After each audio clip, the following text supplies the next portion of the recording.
Thank you so much, Tammy. Thank you so much, Paula. Thank you, everyone at New Mexico New, and thank you, Teeners. And most importantly, thank you to the audience here for being here today, taking time out of your schedules, your work, your almost retirement or even post-retirement. And I want to say how grateful I am to have the opportunity to come and speak in front of you all. It's been a great honor. I don't know how and my caveat to this is what motivated me. No child dreams of being a like in finance or as a faculty member or anything without, very few of them. Maybe there's even my own son is like, I don't, whatever you do, I don't really want to do. But it is something that comes to you from experience. And what brought me into finance was that and to sort of preface this presentation and our discussion is that my family wasn't very good at it, and they were good people and they were smart people, and I was honored to have the family that I did. And so financial literacy is one of those things that transcends the ability for you to even it doesn't matter how intelligent, how degreed, how what your background is, if you came from a background of privilege or not privilege. Financial literacy is something that is needed, it's accessible, and it's something that we all can be better at. And I'm coming back to this because I was thinking back to many years ago about some certain things, and I'll kind of reiterate these stories into this about coming into finance, wanting to know and study it, and then for the last decade and a half to almost 2 decades now, working in the field, and then being able to share this knowledge and experience. And before I start I'll share my screen right now so you can get a sense of the presentation. But before we start doing this, I want you to feel comfortable about asking any questions that you feel in the chat window. So down here, you'll see usually at the bottom of your Zoom session, there is an open chat window. And in this window, you can express questions, concerns as it relates to any topic that we're talking about. And even if you're worried that it doesn't relate to a topic that we're talking about. As you've seen, who would have thought a year and a half ago, we'd all be in these little digital boxes trying to express and evaluate ourselves. How limiting that can be sometimes, especially when you have something to say. And I would appreciate, I would love to hear your questions. If the chat window, if you're less, you can use the chat window. And at the end of this session, we'll have a Q&A where I'll address any of the questions that you have that are worth talking about. So again, incredibly honored to be here. I encourage you to be interactive, to ask questions, never hesitate. I always tell my MBA students, there's no such thing as a dumb question. We all have different experiences that bring us back into this situation. So I want you to feel comfortable about asking these issues. Now, in addition, we're going to cover the topics around retirement planning. I am so grateful that you went out and many of you went out and filled out the survey beforehand. That gave me a sense of what your experience looks like. So far, I would say if I were to profile an average person in attendance today, this might not apply to you, but it's someone who is approaching retirement, not quite yet retired, wondering if they'll have, 1, enough money to retire, 2, what their lifestyle will look like, and 3, questions around maintaining and evaluating that lifestyle. And so this is what we're going to do today. And again, this presentation is called Building Your Active and Retirement Lifestyle. And this is through courtesy of New Mexico Work and Save, as well as our program through AARP New Mexico, who has been a fantastic partner. They're a fantastic resource. And we're going to get into a few details about AARP and how they can assist and help you further on in the presentation. And so without further ado, I know I don't have a lot of time and your time is valuable. So let's get going. So number 1, financial wellness series. So this is part of 3 things. And there are some things that I had to leave out from this presentation, so I would talk about them later on. Today's about that retirement lifestyle. July 23rd, we're going to talk about portfolios and investments and about what these things mean, stocks, bonds, issues about this. In the survey, it seemed that people were really confident, all about checking and savings accounts. I expected you would, but they're much less confident with regards to some of these investment vehicles, what they mean, and how you should approach the question of risk regarding your retirement portfolios. Because the key is, and I'm going to go over a few very interesting facts coming up that we can discuss. So on the 30th, we're going to cover about setting up a business from the financial perspective, right? And this includes things from paying taxes, looking at employees, looking at setting up, where to obtain capital, how much money you might need. We'll go over a few things. Because many of you embarking upon retirement are looking at this as a potential second career or a third career or a subsequent career, an opportunity to make money along the side as well. And so let's step back for a second and let's talk about what envisioning your retirement looks like. So this is always sort of an exercise that is important for a second. And I want, in a sense, this is like a mental framework that we have to embark upon. And it's okay if you're already retired and looking to maintain, think about the retirement lifestyle you would like to maintain. So step back for a second and ask yourself, how do I picture my retirement? And are you traveling, spending time with family and friends? Are you starting a business? I was grateful. We had a very diverse series of responses from the audience members who took the test. But here's where it gets into the nitty-gritty. Think about your day-to-day life. How are you spending your time? Are you building community relationships? How are you maintaining your health? How much are these things going to cost? Now, focus on the lifestyle that you think helps you achieve whatever goals that you have in your mindset, whatever goals in the future that are both responsible and meaningful. Okay. So I have a request, one question to make it. So my thought is, the reason I'm showing my presentation in this view is that this is a little bit bigger in font than if I put it in presentation mode. And so that's why it's not currently in presentation mode. I know you can kind of see what's coming, but because of the way my screen is oriented, and this is I had a question in the private chat, that if I made it full screen, you would actually see it smaller. And the last thing that everyone needs is these tiny screens to be smaller. So for some reason, and I can always zoom in, you can always ask me questions about this. If you have any questions during the presentation, give me a heads up and we can go over it. So the first concern, what I'm going to go over is a few considerations I want you to consider when approaching retirement. And this will sound dire. This is designed to create urgency. I don't want you to feel like it's a threat. There's not just dark clouds in this presentation that are pushing you forward. We're going to find solutions to these dark clouds. But the first thing that we're going to go over is why this is so important to get ahead of this. And the biggest concern, I think, and this is often underestimated, this is often something that many who approach and succeed retirement look at, is the question of healthcare. So based under current Medicare coverage, health expenditures represent approximately 20% of income for retirees.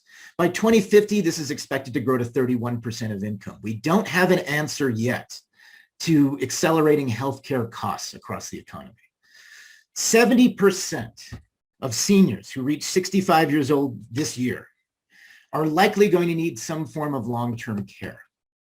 Long-term care is pricey, it is demanding, and we have too few people operating in this sector. It is very, very expensive. And if you look at the stacks of finance research that are out there, this is only going to grow more and more expensive. And it's something nobody dreams of when they're active in climbing mountains, when they're 70 years old. But it's something that when you're 80, when you're 85, and even when you're 90, that this becomes an important issue. And why do I say 90?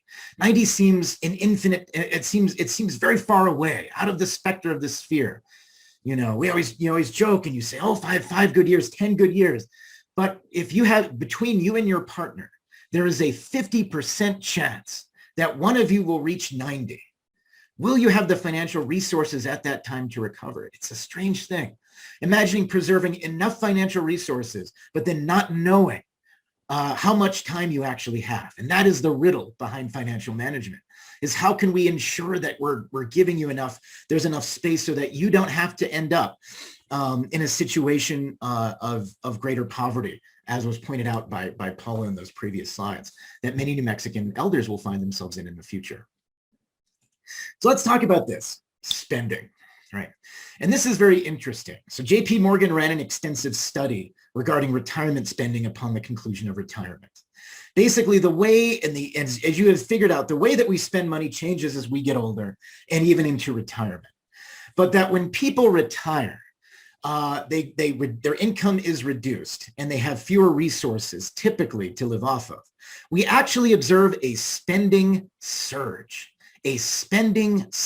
when we retire. And this means that, okay, you've made it, you've achieved retirement, you look at your 401ks, you look at those balances and say, finally, I can buy this house instead, or I can downgrade, or I can move this, or I can make repairs I'd put off for a long period of time. And it's a very common thing. Back when many, many years ago, and from my perspective, when my grandfather, many, many years ago, my grandfather was a nuclear physicist who retired to Las Cruces, New Mexico. The first thing he did when he retired was he always was an astronomical enthusiast. So he built a small observatory. It was just a shed that he put an observatory dome on top of. And that was his dream. And he built this. It was a few years long. It took a very long period of time. But what happened is that drain of capital was so great that within a few years after that, he himself was bankrupt. He had to declare bankruptcy, which between himself and my grandmother, it was a very traumatic thing for that generation, particularly.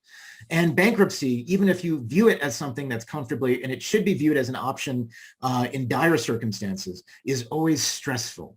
It is an incredibly, and I can't reiterate to you, if you haven't been through it, how stressful it is on yourself and on your family members who support you.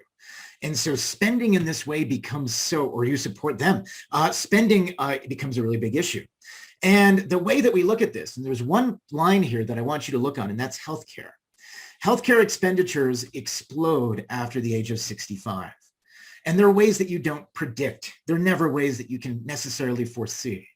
But they explode. As a percentage of your income, they grow dramatically as you approach 85. That leaves less of a piece of pie for all the other expenditures that keep you going, that keep you moving: food, housing, transportation, entertainment. And this is why getting into the best financial shape is so very important. Now, retirement has a spending surge, but retirement is also volatile. We'll go into what that means. So when we think about spending, there's and this is JP Morgan's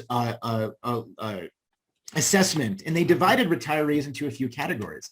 And I want you to think about this chart here on the left, if you can see it, and I'll zoom in. For those of you in the cheap seats, for those of you in the bleachers who might have a smaller screen, let's see if I can get this a little bit bigger. There are 6 big types of retirement spenders. One is upshifters, about 9%. They see retirement as their chance to spend more than they did before.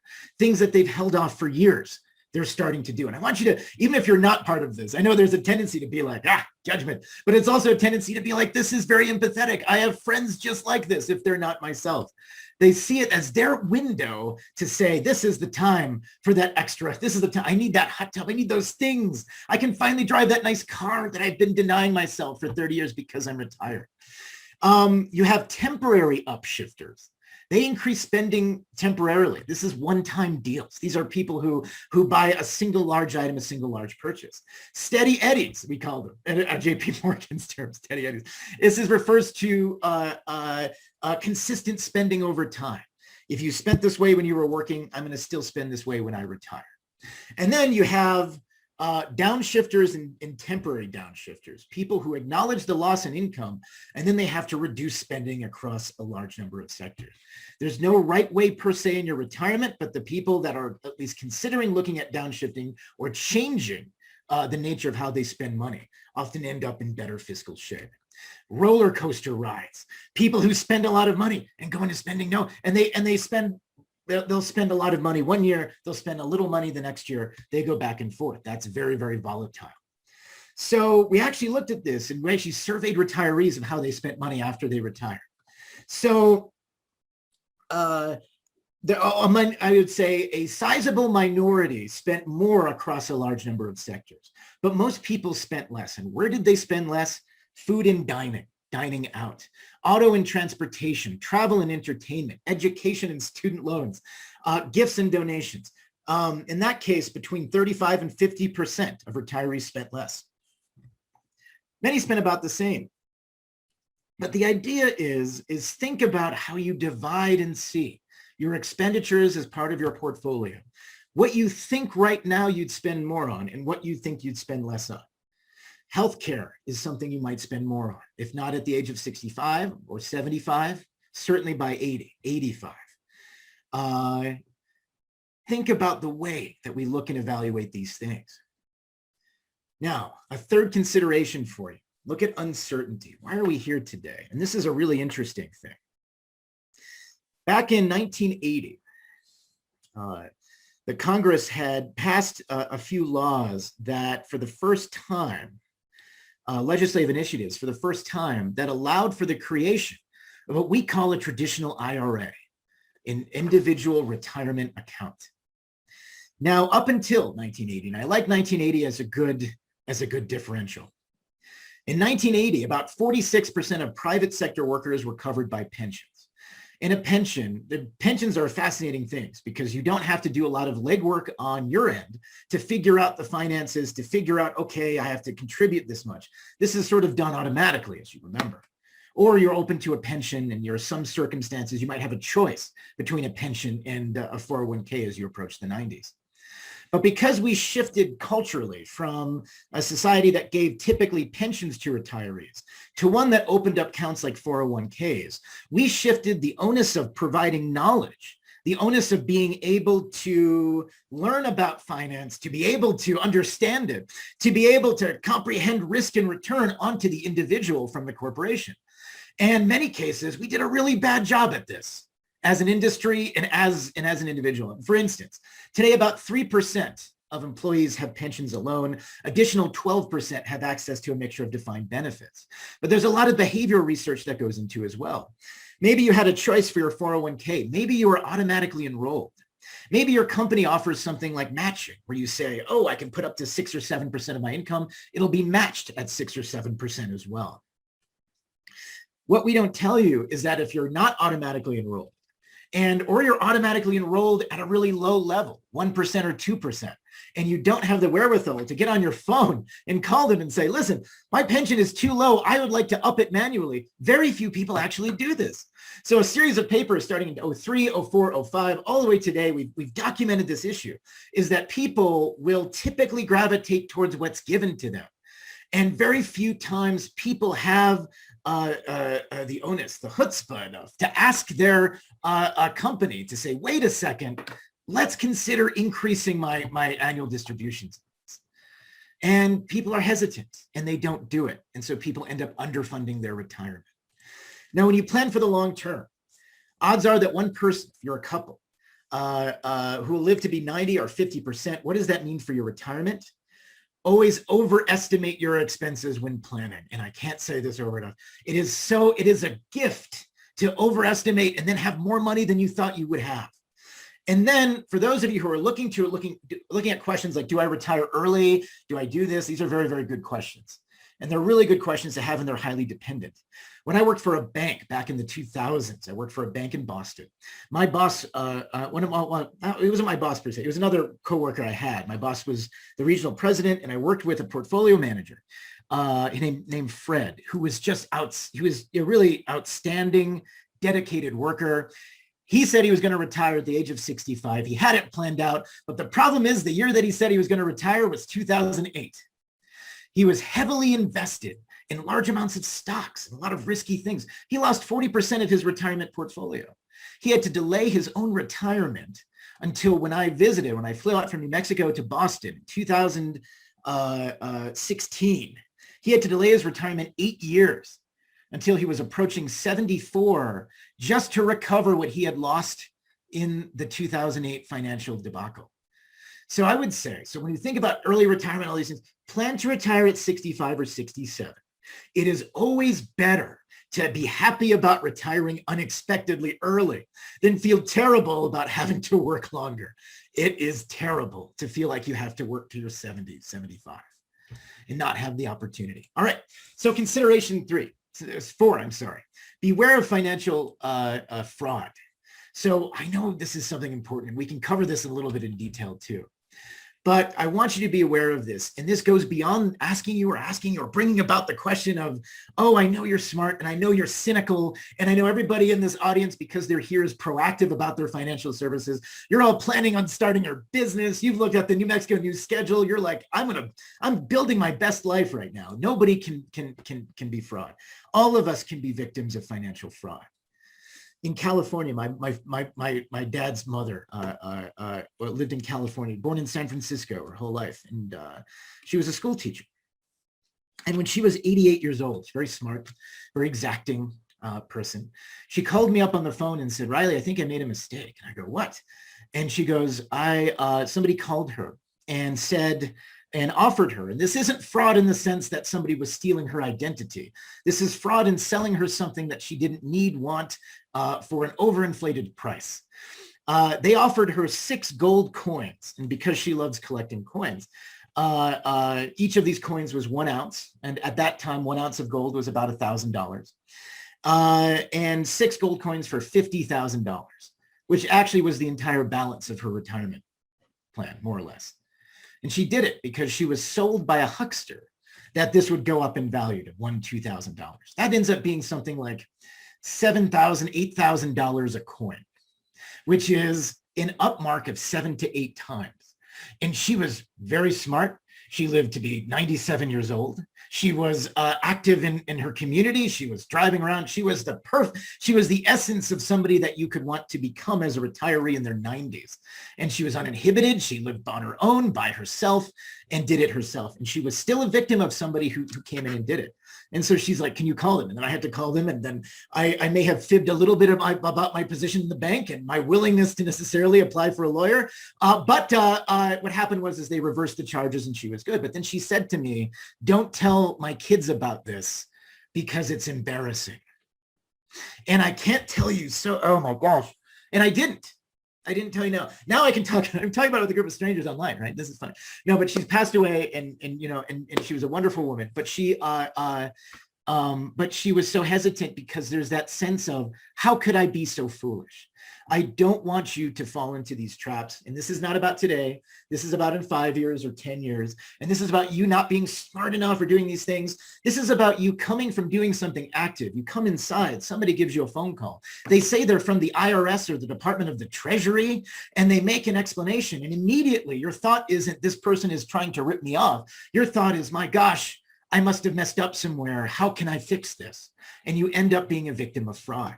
2.6 million people over the age of 65 were victims of identity theft last year. The Department of Justice estimates 1 out of every 44 cases of financial abuse. 1 out of 44 cases are actually reported. So they target older people because they have more assets, and they're often characterized as more trusting, and they're also at home. So it could be mail scams, online dating scams, Facebook scams, calls from people from the IRS or Treasury. They will not call you, by the way, if they say they're from the IRS Treasury, not in that matter. Telemarketers on high pressure sales calls. That is still fraud. If you're out there in finance and you're selling to older people and you're saying, my goodness, you trust me, I'm going to sell you this product because it gives me a commission, you are unethical. Every financial person is bound or should be bound by something called the fiduciary standard. A fiduciary represents the highest standard of care. In in-person fraud or abuse, family members that you know, lawyers, medical caregivers. So how do you avoid it? And this is one of the things. Now we're going to shift a little bit. In the last 15 minutes of this presentation, we're focusing on these considerations and how you can fix them. So how do you avoid financial fraud? First, you want to safeguard your financial and personal information. I know you know this. I know it's like, yeah. But here's what we can do. Passwords are tricky. Everything requires one now. Make them complex and non-repeated. This is one thing. There's a thing called the dark web. You may have heard of it. When there's a data hack at company A, they get your information, and then if they'll see, this email address is associated with this password. If that password is used on 1, 2, 3, 4, 5 different accounts, you'll be like, well, I have no financial information on my Ancestry.com account. But if you put it in, they're going to put that same information into a credit card company or something else where your email pops up, and they will try that password again. Now, check your credit report. This is fundamentally important. And I want to reiterate this, and I'm actually going to step down to something I put in the appendix for a second.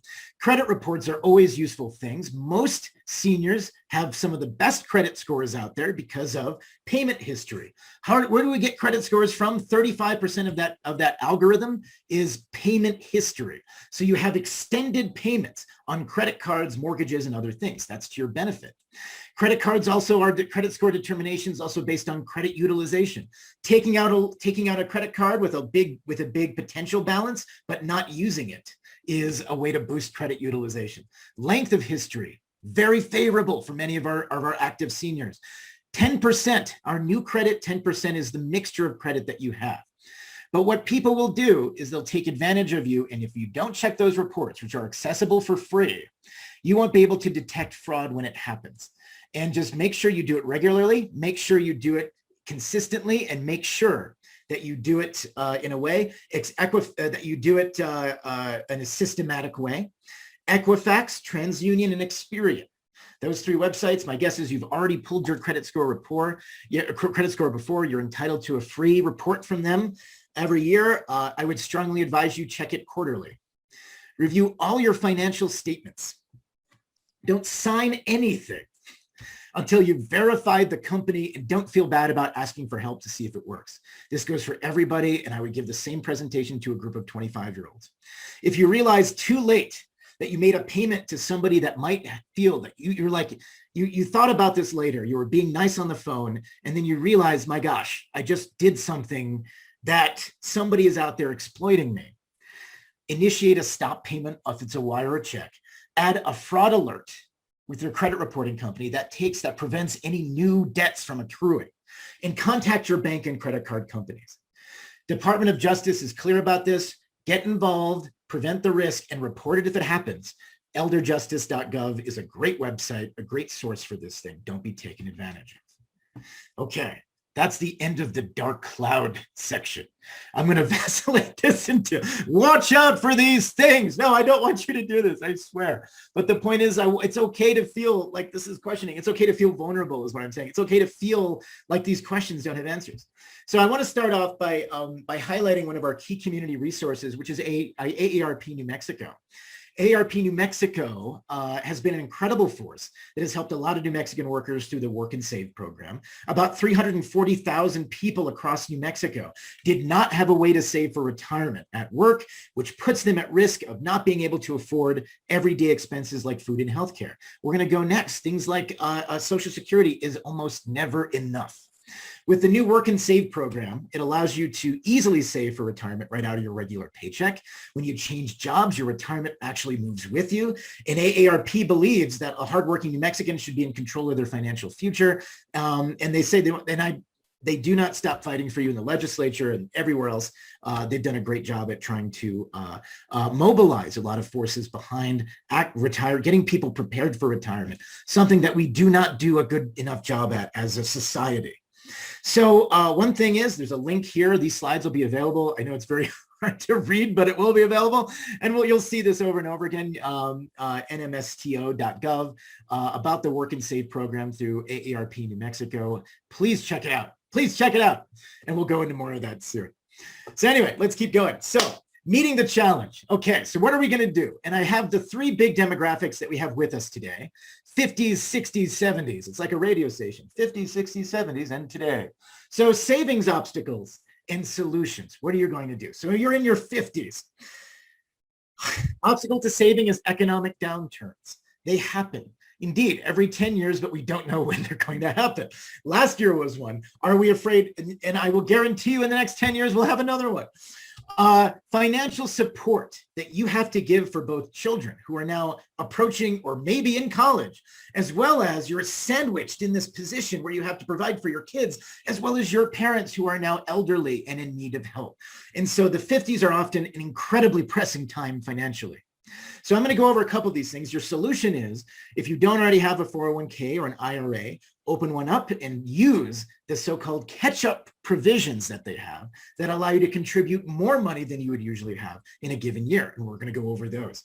When you're in your 60s, you have the biggest thing we see is a loss of income due to retirement, loss of employer insurance. How many people have stayed on at a job because they wanted the employer insurance because it offered them that added incentive for years afterwards? I know quite a few. Solutions. Write down your retirement trade-offs. Preserve and maintain savings. I'm going to be very specific about that when we cover this next, but savings should be significant when you approach retire. Think about 1 to 2 years of cash expenses. Better two than one. 70s and beyond. Healthcare expenses, healthcare expenses, and healthcare expenses. In healthcare, as you know, many of you have reached this level where you're like looking at things, family, friends that you've had, older relatives, and saying to yourselves, my gosh, they can catch up on you so quickly. Outliving your savings becomes a phenomenal issue in the 70s. And this is where we see an increase in bankruptcy risk. Millions of seniors over the last 10 years have gone bankrupt. And this bankruptcy rate among seniors, and I didn't reiterate that in the first point, that was too much of a dark cloud, actually increases drastically beyond 65. Many of that, and this is sort of a function of where we live, healthcare expenditures are so expensive, even after insurance, even after Medicare. Prescriptions, these pills, long-term care becomes an issue that you have to look for. So research, things to look for, earned income and retirement benefits. And if you're thinking about further down the line, estate planning and college savings, financial advisors can help you organize 529 plans, which are something separate. But let's go through and let's dig a deeper into this question. So meeting the challenge number 2, know your plans. My guess is, where is your retirement income coming from?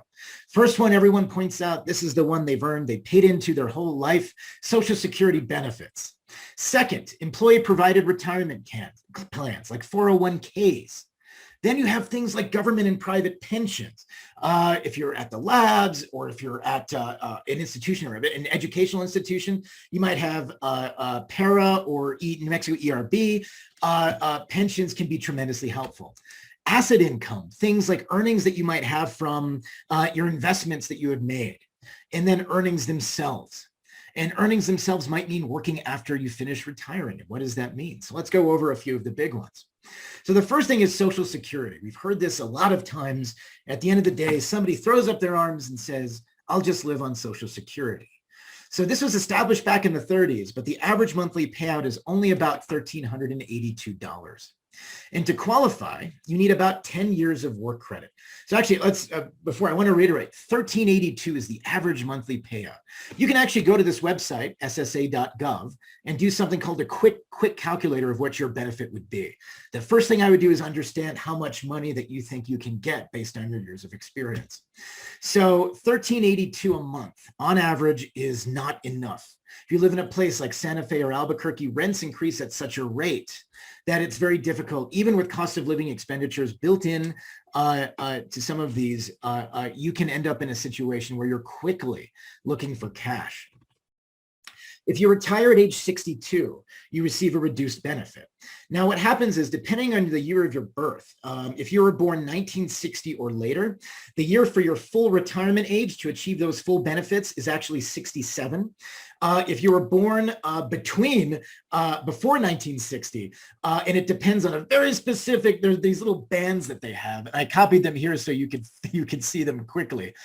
Just ignore the rapid scrolling on the left hand. But in the appendix, so if you were born in 1955, you could have retired at the age of 66 and 2 months, just this year, in fact. Whereas 1956 is 66 and 4 months. Like how they did this very gradually. It's a very systematic approach, Social Security. Now, in Social Security, you will be, if you go, one of the questions that finance receives in general is what happens when you go back to work. Let's say you retire early at age 62, you're happy with the reduced benefit. If you go back to work before your full retirement age, and let's say you were born in 1960, so your full retirement age is the age of 67, so in 2027. Let's say you retire next year at the age of 62, and then you work until you're 67. Now, there's a little formula that they use based on the amount of money that you bring in working that will reduce your Social Security benefit before you hit 67. But once you hit 67, once you hit that full retirement age, the money that you earn is your money, as is the Social Security that you earn. But you have a brief period between retiring early and the age of 67 where that benefit is reduced. So something to think about specifically. That's a trade-off that you have to think about, particularly if you're looking at going back to work or changing jobs or living off of Social Security and also having another job. Now, other things that we have, right? So I'm going to go over this. This is very technical. I know I'm already over time, but I'm going to cover a couple of things very quickly. So big picture ideas, IRAs. If you are over 50, take advantage of catch-up provisions in IRAs. Contributions are tax deductible up to $6,000 normally, $6,000 a year, $7,000 if you're over 50. Be sure, when you take out money before you're 59 and a half years old, and many of you know this, they'll subject you to a 10% penalty. After age 59 and a half, distributions are penalty free. Third, no contributions can be made after 70 and a half. After this age, you're required to make annual withdrawals. And people forget that. They're like, oh, I'll just hold on to it forever. It'll be like a nest egg, but you have to make those withdrawals or they will penalize you. A lot of people look at things like Roth IRAs, which are money that you contribute to after taxes. Contributions can continue in Roth IRAs after 70 and a half. So in a traditional IRA, you pay, you put your money before you pay taxes in this account, and then you're taxed on the withdrawals. In a Roth IRA, you take the money after they've already been taxed in your income, and then you put it in this account. And Roth IRAs are really, really powerful because those distributions in the future will be tax-free because you've already paid taxes on them. They have catch-up provisions, but there's some things I want to point out. Number one, they don't have required distributions, which is a good thing, but there are things like income limits. And if your modified income is higher than $208,000 in 2021, or 140 if you're single, 208 if you're married, then you can't contribute to a Roth IRA. They actually will not allow you to contribute to it directly because your income is too high, and they're worried about you shifting money aside to avoid tax costs. But being that this is the IRS and being that this is a government institution, there's a loophole. And there's a loophole called a backdoor Roth contribution, which is when you put your money into a traditional IRA and then convert it each year to a Roth IRA. And then that's a way for you to help avoid it. So talk to your financial planner or representative about these things. There's always loopholes, which is lesson 3. All right, so simple IRAs, and we'll talk a little bit more about this. We might come back to this in 3 weeks when we talk about setting up a business. If you're setting up a small business for an employee, simple IRAs might be something that you have. There are limits on this. One thing, as people look to catching up, one of the questions that we had on the survey was, how do I catch up? I'm 55 years old. I need to make money in 10 years. I have to catch up in a certain way. So one of the things that we talk about this is called something, if you have another job, a second job, a third job, you're a consultant, you do something else with your time, or you have your own business. You can set up, if you have your own business, something called a simplified employee pension, or SEP. In an SEP, contributions. That's right, Kenneth. In an SEP plan, employers can contribute to either the lesser of 25% of an employee's salary or $57,000 a year, which is a lot of money. So if you're a small individual owner and you're a government contractor, you're somebody else with their own business and you process those things, you can set up an SEP to make some money. That's a good point. RMDs are not required until 72, and contributions, and Kenneth is right, contributions can continue to be made at any age as long as you have earned income. But going back to retirement savings, individual 401k. So we know it's kind of the same stuff, and I want to let's go down here a little bit, kind of those things. So I'll include this as well. Taxable accounts can be super powerful for this, investment accounts. On investment accounts, earnings that you make on things like capital gains are taxed at the capital gains rate. And there's no contribution limits, which makes it very attractive. And some wisdom from Jim Sears about things like investments. And again, we'll talk about this more next week. How much you're going to save, how long you're going to grow the investments, which assets you own, how much you pay in expenses, and how much you pay in taxes. All those things are under your control. What isn't under your control is the actual investment returns. And that's where risk steps in. And that's going to launch us to the next one. Pensions as a whole. One thing about pensions as a whole is there is an existential crisis about if they can work. And if you have questions in the Q&A about this, I'd be happy to answer this. But it's harder and harder for companies and institutions to maintain pensions. And one of those rates is that expected rates of return, are very hard to hit. For instance, if we're looking at a required rate of return at 7% and you're looking at billions of dollars of invested capital, it's really hard to hit those objectives without taking risk. And we're going to talk more about this, but it gets very, very hard. So some best practices for financial wellness. As a whole, 2/3 of seniors don't actually maintain an active budget. I want you to feel comfortable utilizing a budget, and if you don't have one, put one in now. Try to go into retirement with 2 years of cash savings, and always, always, always overestimate how much you might expend. Practice number 2, combine your forces. There's a reason we went through all those silly accounts with different names, Roth IRAs, traditional IRAs, all those things. It is very powerful to combine them in a way to generate income. Let's say you decide you've done your budget and you say you need about $80,000 a year in retirement spending with an effective tax rate of 20%. If you just have one account, like an IRA, you'll pay taxes on all that $80,000. But if you dip into several different pots, your tax bill will be lower. You can take $30,000 from your Roth account, you'd pay $0 in taxes. You take $20,000 from your investment account, that earns the capital gains tax. That's going to be probably lower depending on it is, but I'm looking ahead to legislation that might come down the line in a few years. That might change. $30,000 you take from your traditional IRA, and then you pay taxes only on that $30K. So imagine your investments as a mix. You have some in investments, you have some in a Roth IRA, some in a traditional IRA. You have a combination of different accounts, and that you can maximize. If you maximize your contributions, when you retire, you can achieve an income standard. So build a professional team is the first thing you do.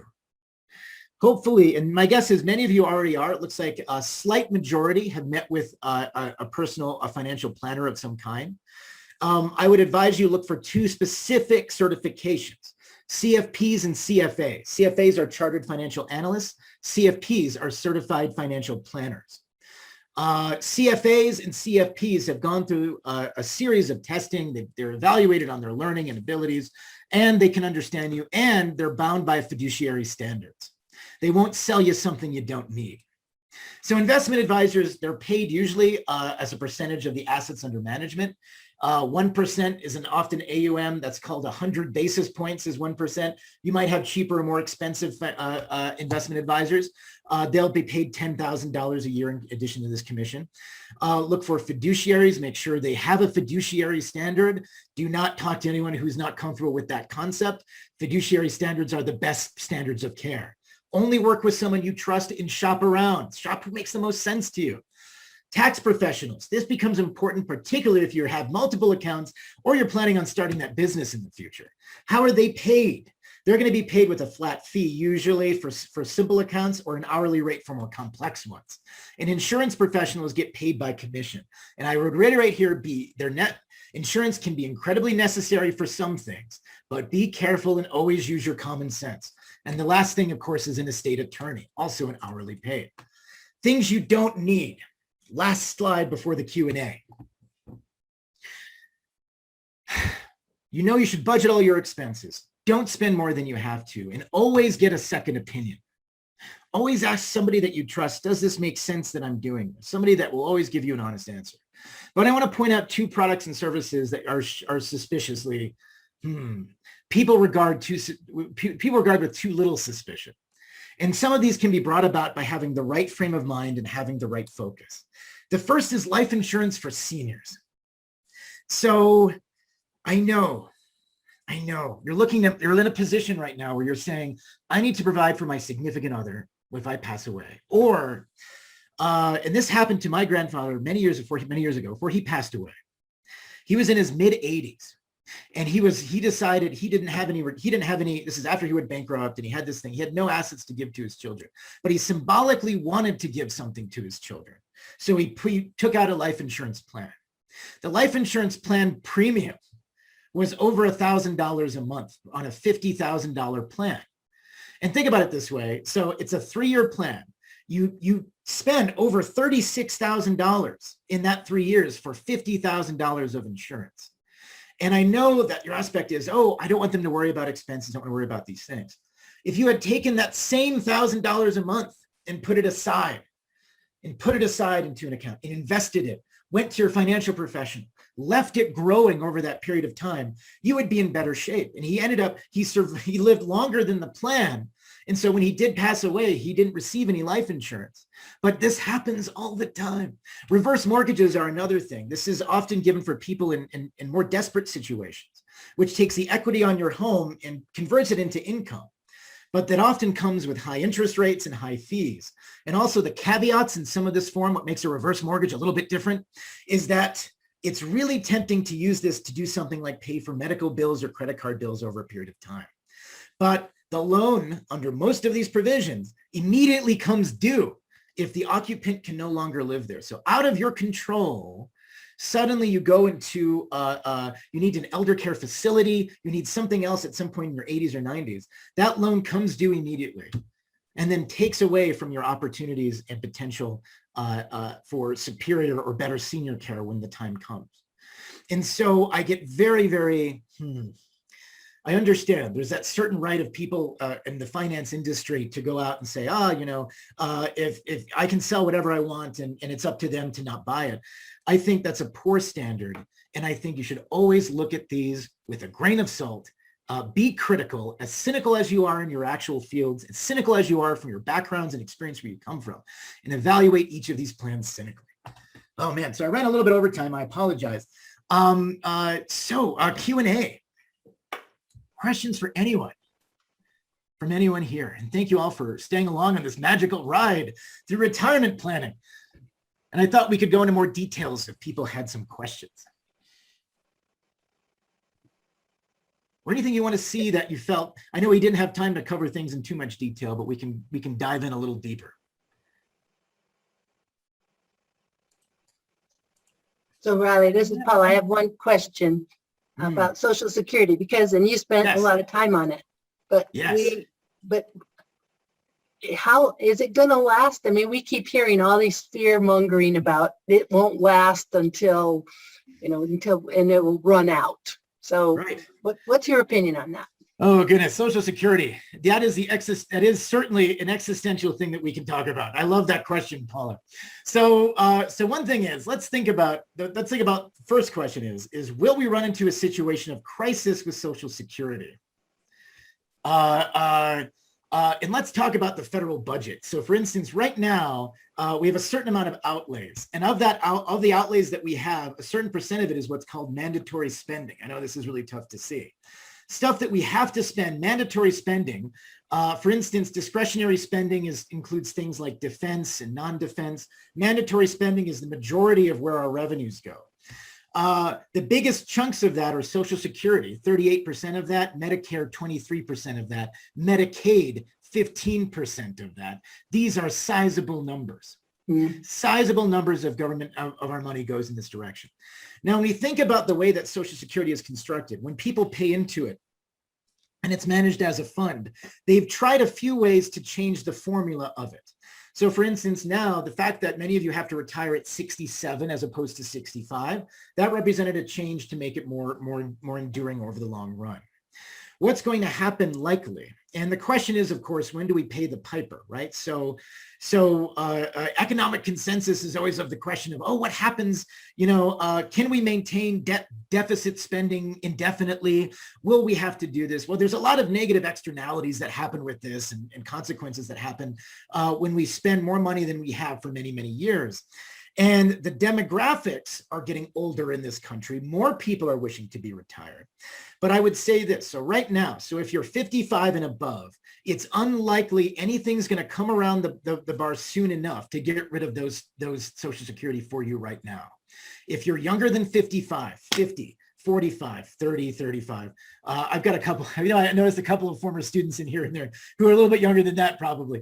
If you're of that age, I would expect people are going to the first way to maintain Social Security is that you screw around with the formula a bit.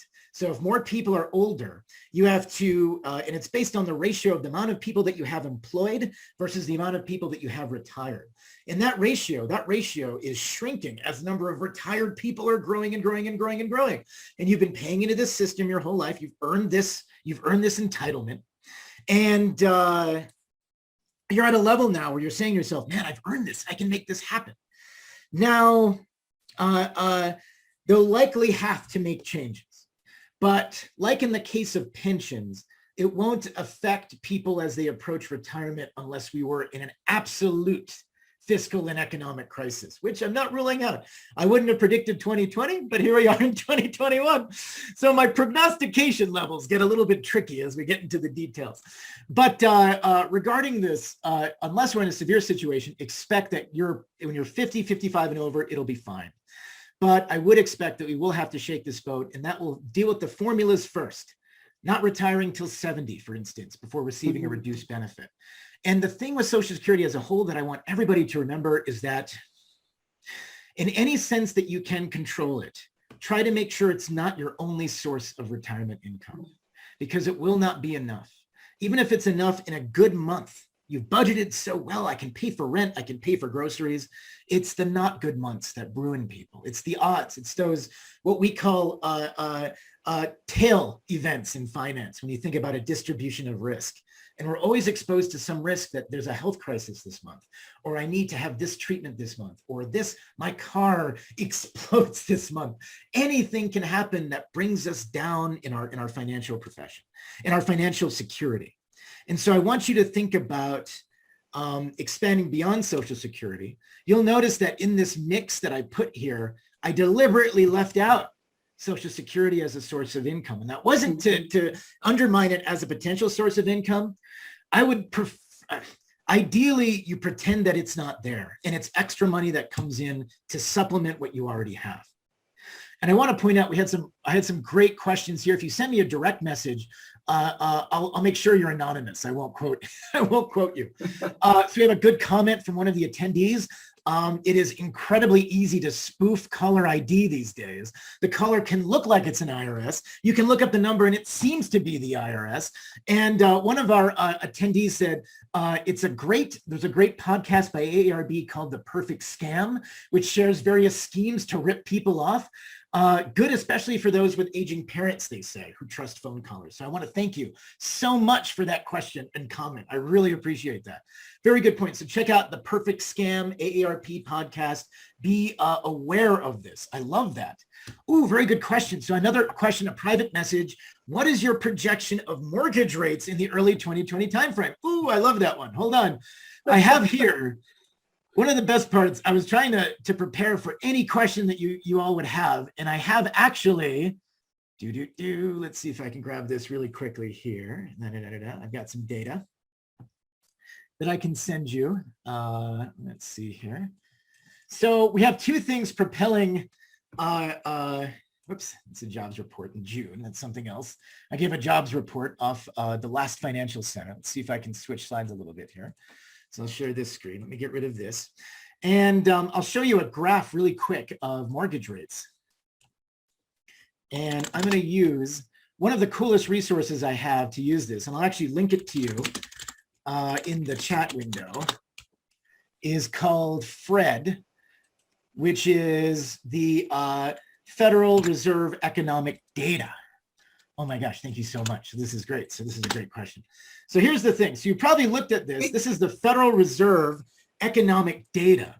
And if you click on this link, and I'll share my window here. Let me get out of all my other windows. Because we're still seeing the slides. Oh, yes. Hold on one second. So this is what the private message pointed out. They said, listen, our mortgage rate's going to remain really, really low. And my guess is anybody with trailing memory, going back 10 years, 20 years, 30 years, 40 years, the average mortgage rate, 30-year mortgage rate in 1981 was over 18%. And many of you are like, I remember those, or you had your parents' generation. You remembered that when you grew up, you lived in a situation where your parents paid for a mortgage, and this is what happened. So let's think about what's happened since then. So we've had a lot of different things. So keeping prices low. The first aspect to what's keeping mortgage rates low, mortgage rates follow the 10-year Treasury bond, which is the rate that we get on government debt. That goes out to about 10 years.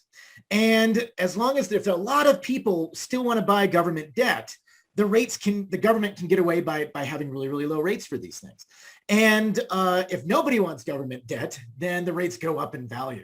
So in early 1970s, we got rid of the Bretton Woods. We left the Bretton Woods system, which was when the dollar was convertible into gold, the gold standard. And then we became free floating. That led to inflation. We had high inflation, high rates, and this was gradually reduced over the last 40 years, regardless of the administration in progress. So this is the lowest mortgage rates that we received ever in recorded history of 50 years. The mortgage rates of the last year have been the lowest they've ever been. Is this maintainable? And I know a lot of you are looking and saying, well, is this the time for me to go out and buy a house, or is it the time for me to go out and do this? The problem with low mortgage rates is it corresponds to high asset prices in terms of houses. The reason you've seen 35% year-on-year asset price growth, real estate growth in cities like Santa Fe, as well as double-digit growth nationally in real estate prices, is because money is really, really cheap. When rates are really, really low, people can afford more. And especially since inventories for houses are also really low, we've reached a level of historically low inventory, which means that there are fewer houses available for sale. To further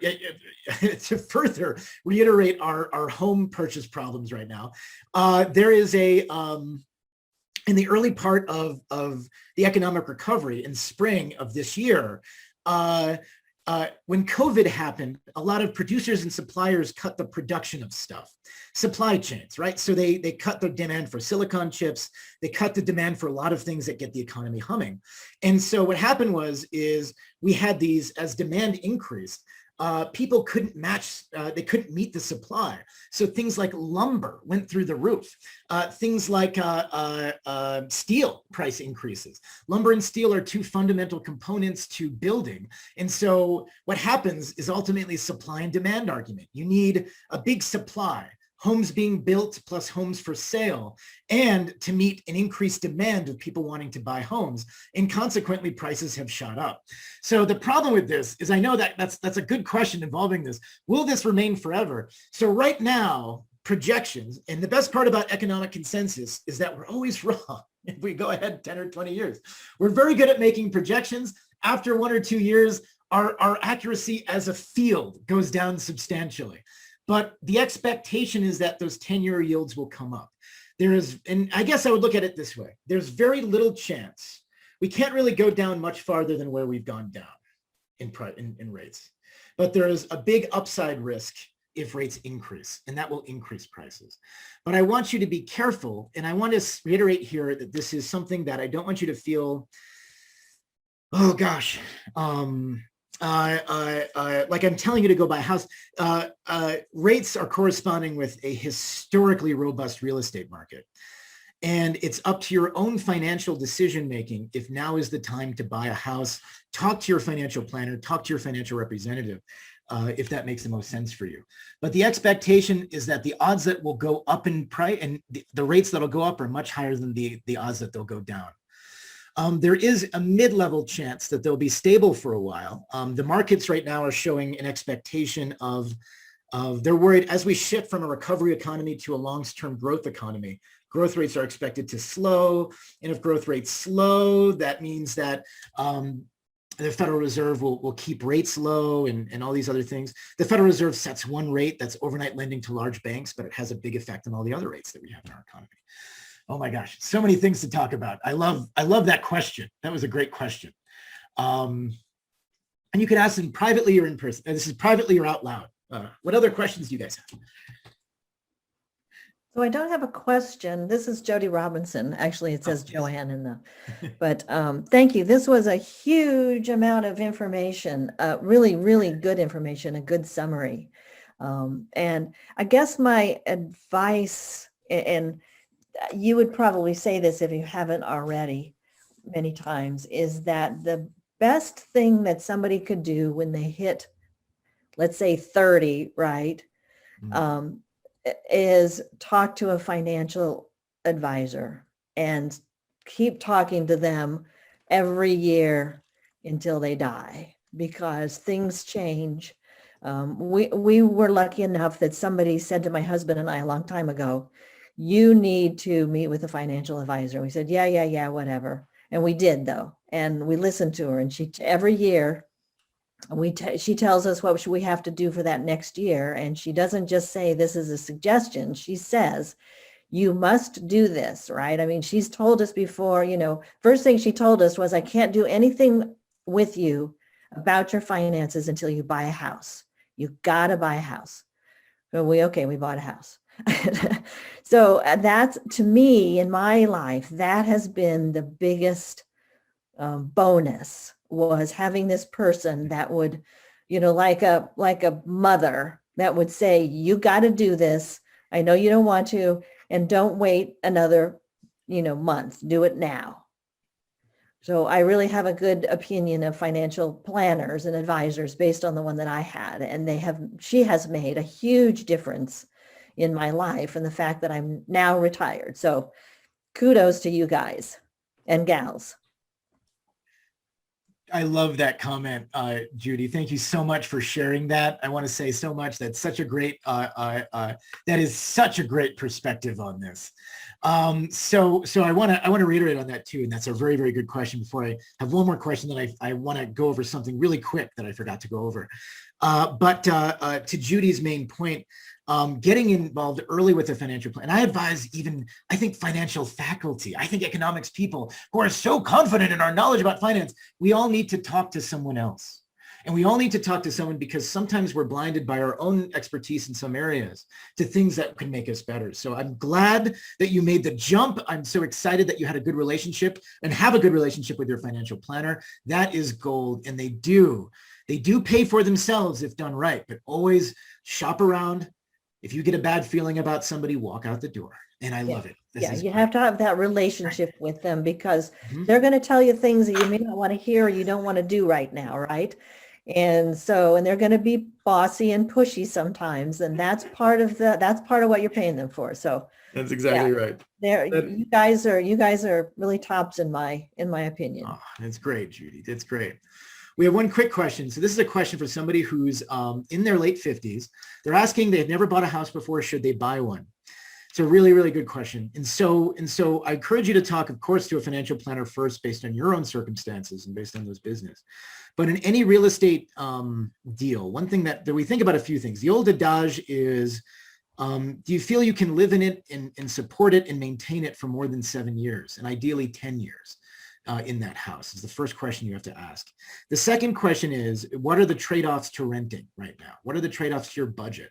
Are you paying a premium, or is buying a house actually cheaper? And this entirely depends on the market where you live, even in New Mexico. For some places, there are high premiums on rental prices. Renting is actually more expensive than buying, especially when rates are low. It takes it takes years sometimes for them to reach equilibrium, but they usually do. Price it out. Look at the place in your lifestyle where you live versus how much you would spend on a house. Think about maintenance for the house. Think about looking at the size of the house. Is what I want at age 59 the same thing I want when I'm 69? Or does it have stairs and I'm worried about my ability to go up and down it at that time? But it's ultimately a decision that's up to you, your personal financial advisor, and in that transaction, in that trade-off between rent and owning a mortgage. And so I also wanted to point out something really quickly, and I wanted to show you this very, very quickly. And I enclosed, I think you were sent a worksheet. And this worksheet is taken off of, I built this, but it's inspired by 3 or 4, like 50 other things that we use on a daily basis throughout. And it's a very, very cool I know it's a cool way to look at things. And I'm going to go over it really quickly with you. I'll share my screen. I have it open here. Let me bring this open here. And so one of the things that I want you to figure out for your retirement budget, and this isn't a homework, this is an optional homework assignment if you feel inclined. But if you haven't set up a budget already, this will help you do it. And basically what happens is, in this budget, and I'll zoom in again for the cheap seats if we're out there, if you're looking at things like pensions, rental income, shares and investment annuity income, figure out how much you'll have during retirement. And for instance, I tried to design it so it would work this way. If you get paid, let me make sure you enable editing. But if you get paid $22 a week, it'll come up as an annual there. If you get paid 22 biweekly, it'll come up as annual. It'll annualize the numbers for you. I go over all the major expenses that you could, I tried to think of every possible expense that you could have, how much you pay for it, work on this budget. And then I want you to go over here and think about the factors of inflation, how inflation will affect this. And this will populate based on how you put the numbers in this sheet. So if you said you're 55 today and looking to retire at the age of 65, you can put 55, 65. If I put 52, it'll automatically compute those two things. You just have to put in those two numbers and it will adjust this on this end as well. This is where it gets a little bit tricky and partially morbid. I ask you for the amount of years you plan on being retired. Now, it's very hard. Nobody plans and says, yes, on January 1st, after my 85th birthday, I will quietly pass away in front of all of my family and friends surrounding me. And like a choir from the Vienna's Boys Choir will sing. And it could be a thing, and that's a reasonable dream to have. But I would actually encourage you to have a longer time frame when approaching this and at least think about the prospect of living to 90, if not exceeding it. And if you change the years after retirement, this will populate automatically for you.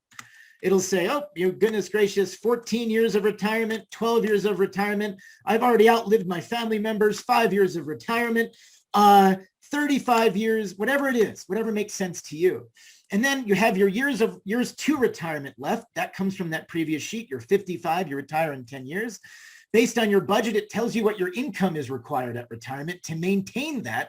And then the amount of actual money you need in an account to make sure you have enough money to be retired in. And these numbers are really, really big. You're like $2 million. My goodness, who has that kind of money? And notice that it will go up as if you live longer, which makes it even more tenuous. And also what's cool about this is you can screw around with the inflation rate. You look at, economists and finance people who are pointing out the inflation rate's supposed to be temporary this year. You can say, that's balderdash. I'll make that 5%. Now look at the amount of money that you need. Fully customizable. I want you to play with it. I want you to do it. If you have questions about it at our next session in 2 weeks from now, I'll be happy to answer that too. And then you have a retirement simulator here, the last thing, which is super cool. So we start with your current age and your retirement age, what your salary is right now, and basically we try to figure out how much money you can generate in each of these accounts. Here, I have left off Social Security intentionally again, because I want you to ignore it for the time being, because it is a sizable contribution, but if you can make it without it, you are going to be powerful in retirement. And I'm so excited. You're going to live your best life. So I have options if you have a pension or you don't have a pension, the amount in your current IRA, your Roth IRA, your growth rate, your planned funds. This is just an approximation. I encourage you always, these are just tools. Talk to your financial planner, listen to their projections, see what they say, but this will put you in the ballpark to have that conversation. And then you'll be having a conversation at a higher level where you can understand what they're telling you and what they're expecting of you. So you can fill out anything in this category that matches your situation. If I start off with 50,000 in my 401k, this will lower it, and then we have an expectation of growth. Notice that there's a couple of things that are interesting. They include a growth rate in your IRA and your fund growth rate. I will tell you, the level of returns that we've seen in the last year are highly unlikely to be repeated continuously. Something like New Mexico ERB or something like Para. Back a few years ago, I knew Jonathan Grable really well and Dominic Garcia, who succeeded him. But Jonathan Grable's big victory was reducing the expectation of returns on a pension down to about 7%. The smartest and best minds in finance consider 7% annualized returns really, really hard to get on a consistent long-term basis. Not 30% this year and negative 20% next year, keeping that pool going. And we're going to talk about that risk return trade-off more in the next session. But I want you to use this tool, screw around it. You can use it to anything you want to do, use it as an advantage to it. You can critique it, utilize it. This is for you. So you can walk into your retirement planner or your financial advisor office and then be like, listen, I feel like I'm behind. I got to get there. Can you look at me individually? And can you see if I can do it? Good question, a private question, 7%. Is that a before tax or an after tax number? That is the 7% required rate of return is just 7%. That doesn't include a tax-based benefit. And the reason is that they are pensions of that level are often structured in nonprofit, as nonprofits or nonprofit ways.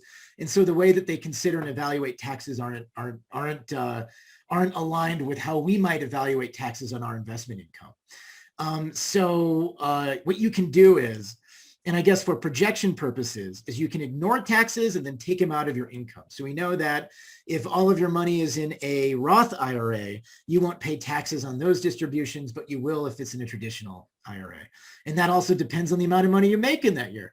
And so all of this gets really, really complicated really, really fast. But let's put you in the ballpark and let's get you there. So 7% is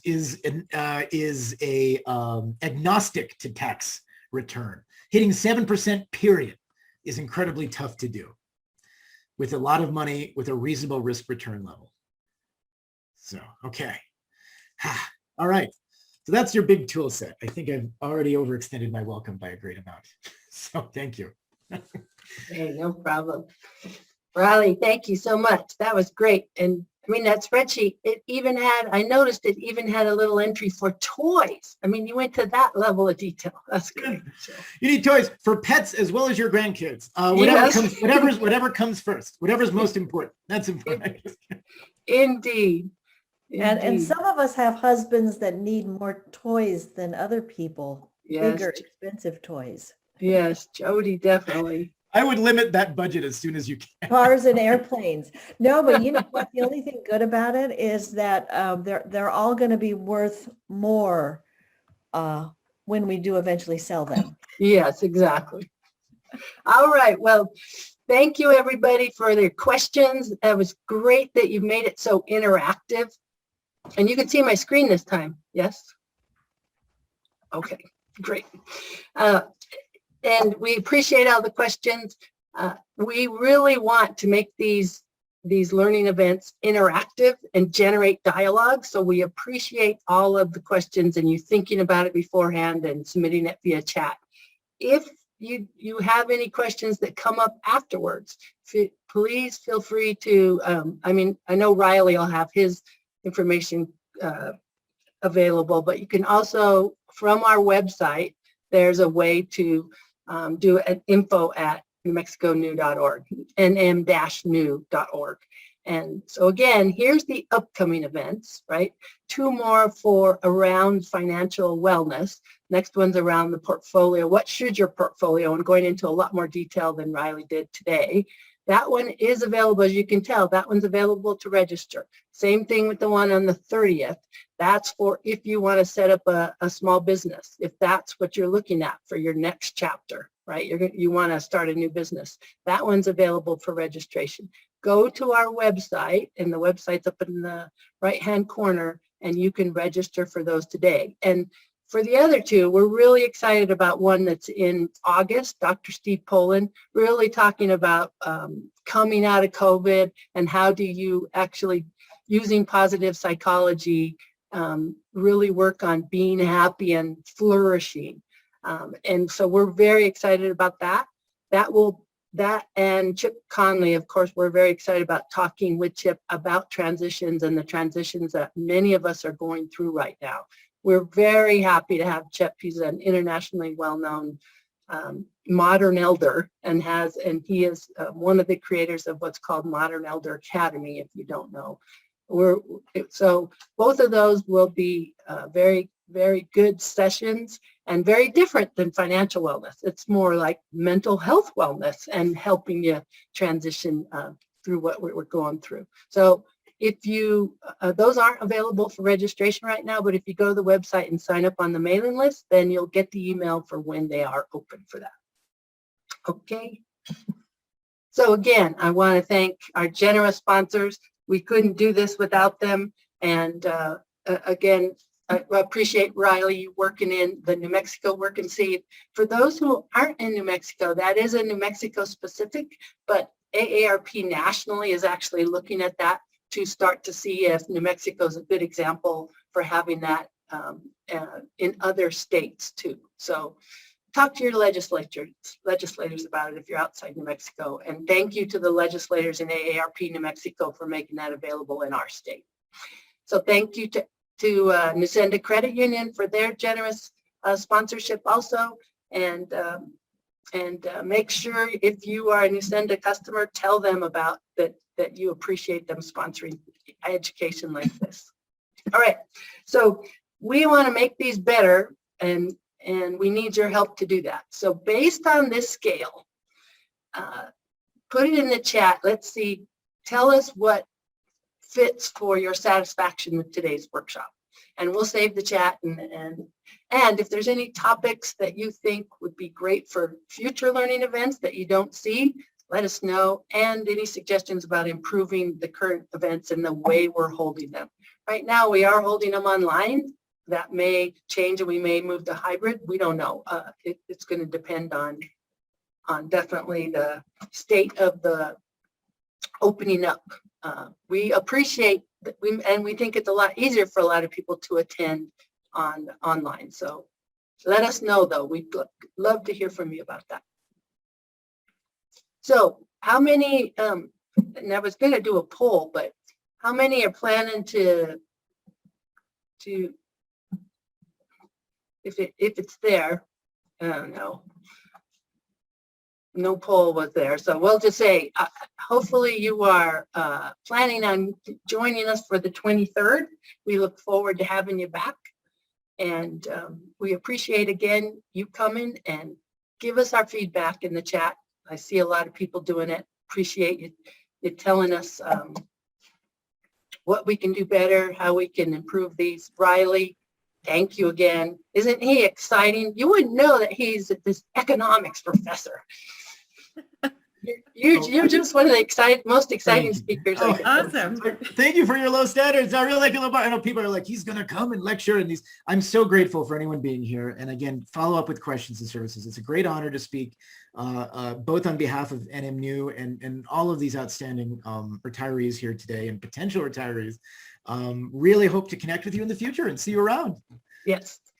All right. Thank you, everybody. And I appreciate all the input. Also like about that perfect scam, that AARP podcast. We're going to start building a resource library off of our website. That's the kind of stuff, but it's going to take all of us to build it. So let us know some good resources. We'll make sure we capture them and put them on our website.